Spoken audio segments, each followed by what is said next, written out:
சம்பந்தமாக சலஃபியா ஒரு விளக்கம் என்று சொல்லி ஒரு 2.5 மணித்தியாலம் தலைப்புண்டும், ஹுஜ்ஜியத்து கௌலி சஹாபி நபித்தோழர்களை பின்பற்றுதல் மார்க்க ஆதாரமாகுமா என்றும் ரெண்டையும் சேர்த்து அது ஒரு 1.5 மணித்தியாலம் இருக்கும். மொத்தம் ஒரு 4.5 மணித்தியாலமாக இது சம்மந்தமாக முழுமையாக ஒரு தலைப்பு பேசிக்கிறோம். விரிவாக நீங்கள் என்ன செய்யலாம், அதில் பார்க்கலாம். ஆனாலும் இப்போ கேட்டதுக்காக சொல்கிறேன் என்னென்றால், புதுசாக அதாவது இலங்கையில் மட்டும், வேறு எங்கேயும் இல்லை, இலங்கையில் மட்டும் தன்னை மட்டும் ஆலிமாக அடையாளப்படுத்துவதற்காக ஒவ்வொருத்தரும் ஒவ்வொரு வேலை செய்வாங்க.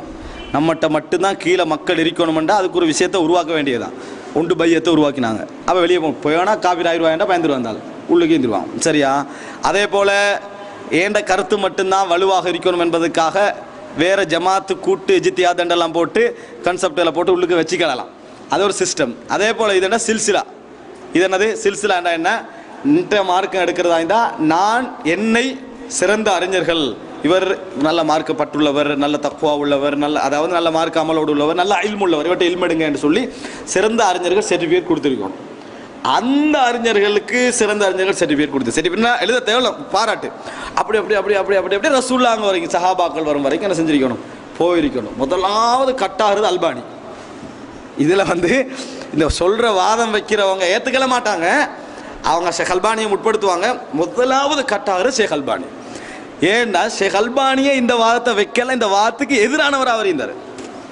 அவருக்கு சரியா, அதாவது இந்த ஹலபி அறிஞர், ஈஜிப்ட் இந்த சிரியாவில் இருக்கக்கூடிய ஒரு அறிஞர் என்ன செய்யறாரு, அல்பானி சிரியாவில் தான் மௌத்தானார், சிரியாவில் தான் இருந்தார்.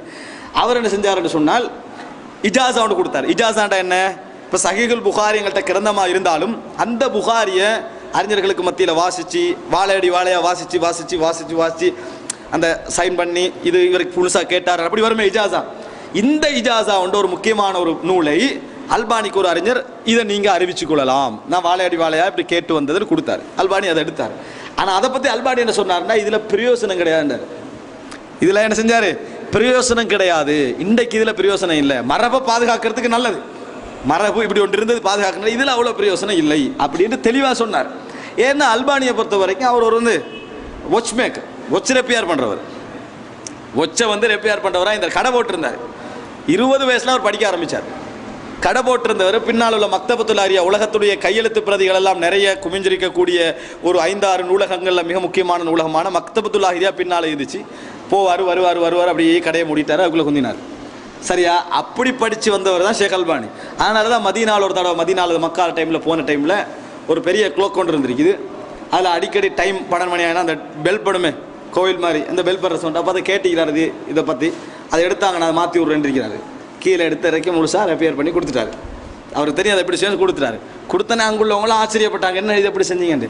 நான் பெரிய வாட்ச்மே ரெப்பேர் பண்ணுறவர்னு சொன்னார். அந்த இடத்துல நான் ரெப்பேர் பண்ணுறவராக இது நிறைய பேர் அதை காட்டிக்கல மாட்டாங்க. ரொச்சண்டே நம்மளுக்கு என்ன தெரியாதுன்றது என்ன செய்வாங்க, அந்த லெவலுக்கு வந்துட்டால் அதை காட்டிக்கலாமிக்க தான் முழுசாக ட்ரை பண்ணுவாங்க.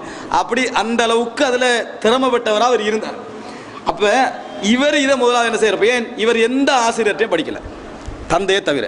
தந்தையிட்ட தஜ்வீத் படித்தார், அரபு படித்தாரே தவிர அவர் சொந்தமாக தான் படிச்சு. இன்றைக்கு அல்பானிக்கு எதிராக பிதத்வாதில் வைக்கிற முதல் விமர்சனம் என்ன தெரியுமா, இவர் புத்தகம் தான் இவருக்கு ஆசிரியர், இவருக்கு கிதாபு தான் ஆசிரியர். இப்போ முதலாவது வெளியே போகிறது யாரு, ஷேக் அல்பானி. சரியா?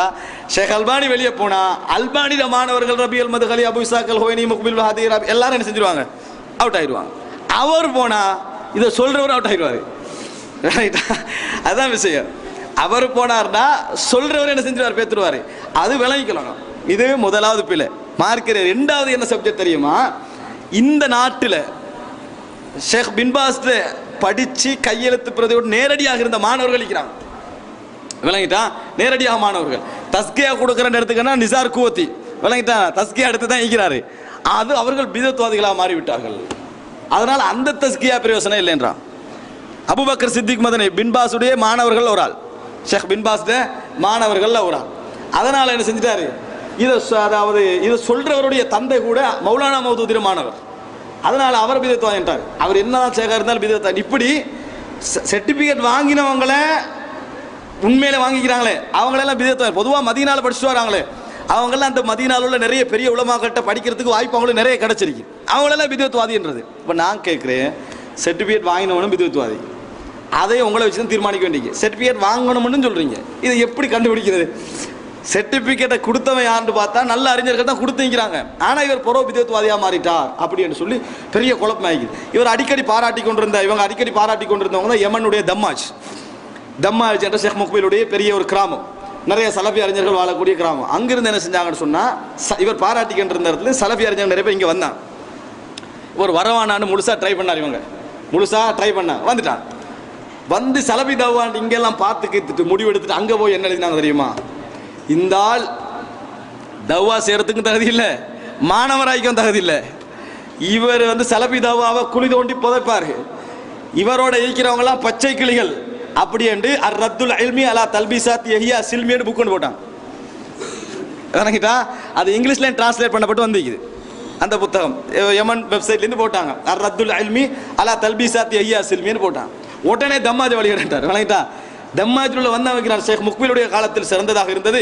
இப்போ யஹ்யா பின் அலி அல் ஹஜூரியும் அவருடைய மாணவர்கள் அதை கெடுத்து விட்டார்கள் அப்படி இப்படி என்ற மாதிரி கிட்டத்தட்ட அந்த வார்த்தை சொல்லாட்டி மத லெவலுக்கு போய்கொண்டு இதுதான் முசீபத்தா இன்றைக்கு என்ன செய்து போய்கொண்டிருக்கிறத பார்க்குறோம். இது ஒரு தவறான கருத்து, வழிகேடான கருத்து. இப்படி ஒரு கருத்தை நம்ம இஸ்லாமிய சமுதாயத்தில் பார்க்கவும் இல்லை, எதுவும் இல்லை. மார்க்க அறிவை அதை எப்படி நம்ம தீர்மானிக்கிற விஷயம், ஒருவர் குர்ஆன் சுன்னாவை பேசுகின்ற பொழுது குர்ஆன் சுன்னா அறிஞர்கள் அவரோடு உடன்படுவதும் முரண்படுவதை வச்சு என்ன செய்யலாம், எந்த அளவுக்கு குர்ஆன் சுன்னா அறிஞர்கள் இவரோடு ஒத்துழைச்சு போகிறாங்க, இவர் குர்ஆன் சுன்னா தான் பேசுகிற உடம்பு சொல்லிடுவாங்க, போய் சொல்கிறாரு, நிறைய எட்டுக்கட்டப்பட்ட செய்தி சொல்கிறாரு என்று சொல்லிடுவாங்க. சொல்லலையா நம்மளுக்கு ஈஸியாக என்ன செய்யும் விளங்க, அது இயற்கையாக அவர் அந்த உண்மையை அல்ல உலகத்தில் வச்சிருப்பான். இப்போ அப்போ அல்பா நீ புத்தகத்தெலாம் படித்து வளர்ந்தார், ஆனால் யாருமே அவரை மறக்க முடியாத லெவலுக்கு என்ன செஞ்சார், அவர் வளர்ந்தார், தனியத்தான் வளர்ந்தார், மறக்க முடியாத லெவலுக்கு வளர்ந்தார். ஏன் அவர் சலபி நூல்கள் இது படித்தார், இஸ்லாமிய அகீதா நூல்கள் இது படித்தார், சரியா இடத்துக்கு வந்தார், யாருமே மறக்க முடியாமல் போச்சு. இந்த உலகத்துடைய வானத்துக்கு கீழ் சிறந்த முஹத்திஸாக இவரை தவிர வேறு யாரையும் நான் காணவில்லை என்று ஷேக் பின்பாஸ் சொல்கிற அளவுக்கு வளர்ந்தார். அப்போ எப்படி வளர்ந்தார்? இந்த தஸ்கியா சர்டிஃபிகேட்டால் வந்துன்னு வைங்க, இந்த சர்டிஃபிகேட் வந்ததுனால தான் 35,000 அதை முறையற்ற வைத்தியர்கள் டாக்டர்ஸ் மாதிரி இருந்துட்டுக்கிறான். சர்டிஃபிகேட் இல்லாட்டி ஒழுங்கான டாக்டர்ஸ் மட்டும் தான் இருப்பான். ஏன் மக்கள் கண்டுபிடிச்சிப்பான் மருத்துவத்தில், போய் இந்த போகாதீங்க. சர்டிஃபிகேட் கொடுத்து எத்தனை பேருக்கு மக்கள் சர்டிஃபிகேட் கொடுத்தீங்களா இல்லையா, இவன்ட்ட போகானான்னு சொல்லி. ஆனால் அவன் ரெஜிஸ்டர்ட், அவன் சரியா, அவன் ரெஜிஸ்டர்ட், ஆனால் போவானாட்டான் மக்கள். இந்த தாள் கடிதம் பிரயோசனம் தந்ததை போல நாசத்தை என்ன செஞ்சது உண்டாக்கி, அதில் ஒன்று தான் இந்த தஸ்கியாவும். அதனால் இது வந்து ஒரு வழிகேடான கொள்கை விளங்கிக்கிறோம். இது சம்பந்தமாக விரிவாக நம்ம என்ன செஞ்சுக்கிறோம் விளங்கப்படுத்திக்கிறோம். நான் 2 நிமிஷம் சொல்லிட்டு ஒரு 5 நிமிஷம் என்ன செஞ்சுட்டேன்